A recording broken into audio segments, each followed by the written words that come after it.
तरच सदृश्य वन्य प्राण्याच्या हल्ल्यात 10 मेंढ्यांचा मृत्यू तर 10 मेंढ्या गंभीर जखमी झाल्यात। अचानक झालेल्या या हल्ल्यामुळे कळपातील मेंढ्यांनी जीव वाचवण्यासाठी वाट दिसेल तिकडे धाव घेतली। त्यामुळे 33 मेंढ्या बेपत्ता झाल्यात।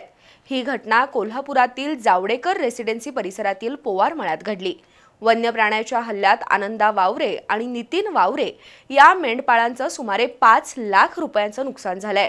वन खात्यानं या घटनेचा पंचनामा करून मेंढपाळांना नुकसान भरपाई द्यावी अशी मागणी वावरे कुटुंबानं केली आहे। कोल्हापुरातील जावडेकर रेसिडेन्सी परिसरात पोवार मळा आहे। या मळ्यातील शेतात गेल्या 5 ते 6 दिवसांपासून कसबा बावड्यातील आनंदा वावरे आणि नितीन वावरे यांच्या मालकीच्या 65 मेंढ्या बसवल्या होत्या। दरम्यान आज पहाटे तरस सदृश्य वन्य प्राण्यानं पोवार मळ्यातील शेतात बसवलेल्या मेंढ्यांवर हल्ला केला। या हल्ल्यात 10 मेंढ्या मृत्युमुखी पडल्या असून 10 मेंढ्या गंभीर जखमी झाल्यात। वन्य प्राण्याने अचानक केलेल्या हल्ल्यामुळे इतर मेंढ्या बिथरल्या आणि त्यांनी वाट दिसेल तिकडे धूम ठोकली।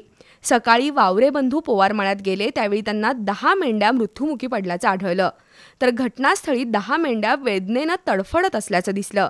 मेंढ्यांवर वन्य प्राण्यानं हल्ला केल्याचं त्यांच्या लक्षात आलं। त्यानंतर वावरे बंधूंनी पोवारमळा आणि परिसरात पळून गेलेल्या मेंढ्यांचा शोध घेतला, पण त्यांच्या हाती काही लागलं नाही। या घटनेनंतर वावरे बंधूंनी जिल्हा पशुवैद्यकीय अधिकाऱ्यांशी संपर्क साधला। त्यांनी प्रतिसाद दिला नसल्यानं अखेर महापालिकेचे पशुवैद्यकीय अधिकारी विजय पाटील यांच्याशी संपर्क साधला। ते त्यांच्या पथकासह घटनास्थळी आले। मरणासन्न अवस्थेत असलेल्या मेंढ्यांवर या पथकानं उपचार केले। या हल्ल्यात मेंढपाळाचं सुमारे 5 लाख रुपयांचं नुकसान झालंय। या प्रकरणी वन खात्यानं नुकसान भरपाई देण्याची मागणी वावरे कुटुंबानं केली आहे।